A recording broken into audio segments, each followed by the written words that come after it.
Diary entry number 18, My New Normal. Hello, and welcome back to the Nervous System Diaries. Today's diary entry is called My New Normal. One thing I've learned about abuse is that it rarely arrives all at once. Most of the time, it happens slowly. So slowly that you don't even recognize how much of yourself you are losing. You adapt, you adjust, you lower your expectations. And before you know it, things that should feel unacceptable start feeling normal. That's where I found myself. Number 2 found another job through a temp agency. This time, he was working the evening shift instead of overnights. By then, I was becoming tired of working at the hotel. I worked hard, but the pay wasn't great, and I felt like I was constantly running just to stay in place. One day, number 2 suggested that I apply where he worked. To my surprise, I got hired, and I started working evenings too. And honestly, I loved it. We made packages for makeup and the makeup product itself. It was different from anything I'd ever done before. I found myself actually enjoying the work. Thankfully, I rarely saw number 2 while I was there. Looking back, that probably says more than I realized at the time. I hated how fake I had to be around him. Nobody knew I was pretending. And truthfully, this is the first time I've ever admitted that out loud. From the outside, everything looked fine. We both had jobs. We came home together. We paid bills. We looked like a normal couple. But appearances can be deceiving. I had become a professional at pretending everything was okay, even when it wasn't. And as time went on, I started hearing things at work. Whispers, rumors, people telling me that number 2 was trying to talk to other women, and that he was interested in co-workers. I wasn't someone who believed every rumor I heard, but I didn't completely dismiss it either. If I'm being honest, part of me knew there was probably truth hidden somewhere in those whispers. So I tucked it away in the back of my mind, an envelope marked "Deal with later," out of sight, out of mind, at least for a little while. I focused on my work instead. I worked hard, really hard. Knowing Spanish helped me move up faster, and I was determined to build something for myself. Then something happened that I thought would finally change everything. After working there for a year, number 2 got a promotion, a really good promotion. I was actually proud of him, not because of the title itself, but because I thought it meant stability. I thought it meant we could finally stop struggling. I thought it meant maybe he would finally keep the promises that he had made.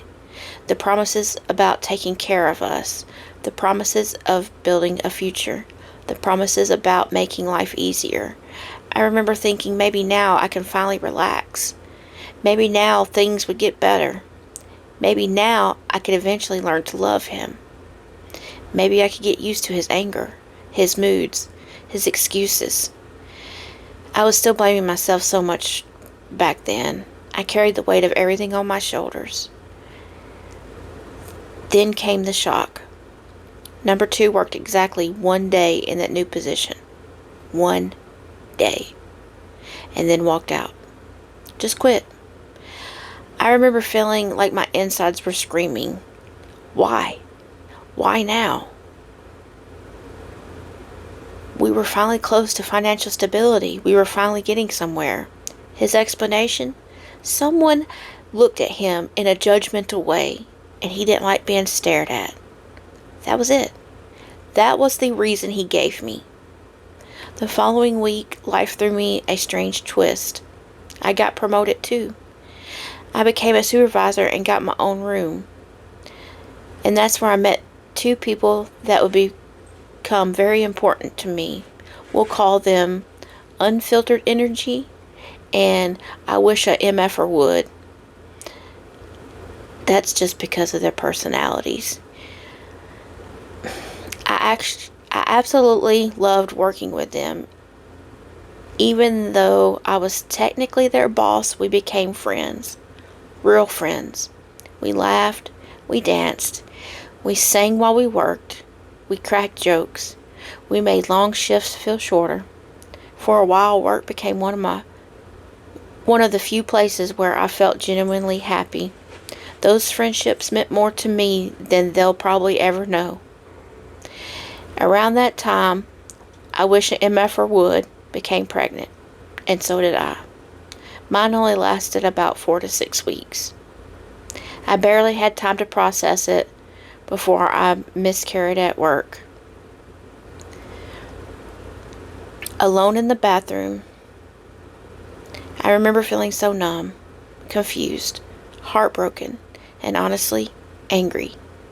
Because the pregnancy itself had happened under circumstances that already left me feeling uncomfortable. Number 2 claimed he had initiated sex in his sleep. He said he wasn't awake. I knew exactly when it happened because we rarely had sex. The entire situation left me feeling used, gross, and unsure of what to even think. I didn't have the language for those feelings back then. I just carried them. Like I carried everything else. I continued working because I genuinely loved the job. But things with number 2 were already starting to unravel again. He was back to the same cycle. I'm applying. Nobody's hiring. There's nothing out there. There's nothing closed. It was the same excuses, the same promises, the same disappointment.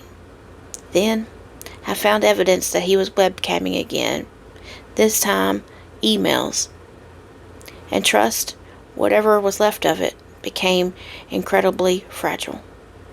The strange thing is that I rarely went looking for proof. People ask me all the time how I keep finding those things. The truth is, I usually wasn't searching. It was more like I developed a sixth sense. Something inside of me would tell me something wasn't right, and sooner or later I'd stumble across exactly what I had feared. When I confronted him, he would tell me I was imagining these things, that I misunderstood, that I didn't see what I thought I saw, and eventually I started believing him, not because he was convincing, but because I was exhausted. I was tired of fighting, tired of questioning, tired of carrying the entire relationship, tired of being responsible for everything, so I went along with it. The same way I had pretended I was in love, the same way I pretended things were okay. I pretended so long that I started believing my own performance. I know that sounds strange if you've never experienced trauma, but that was my reality. It's like sitting on a fire and convincing yourself you're not being burned. By this point, trust wasn't broken. It was exhausted. Every time I found something, there was an explanation. Every time I asked questions, I was told I misunderstood. Every time I trusted what I saw, I was told I was wrong.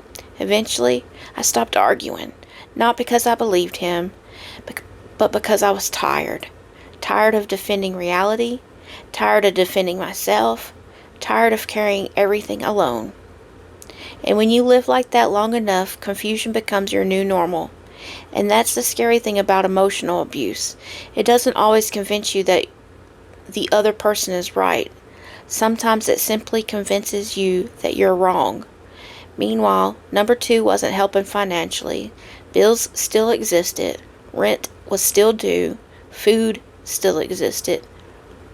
And I couldn't afford to support both of us forever, especially when he ate enough to feed 4 people and wasn't contributing. So once again, I had to make another hard decision. I had to pack up our belongings again. I found a trailer that rented by the week without his help. It was the only option I had, so we moved again. By then, I wasn't physically tired. I was emotionally tired. The kind of tired that sleep just doesn't fix. The kind of tired that settles into your bones. I've had to move so many times over the past few years that every box felt heavier than the one before it. And honestly, I stopped unpacking for quite some time. I didn't realize it then, but I was slowly breaking under the weight of constantly having to survive. Tomorrow we'll talk more about what happened after that move. Until next time, I'm a soft-spoken survivor, and this is the Nervous System Diaries.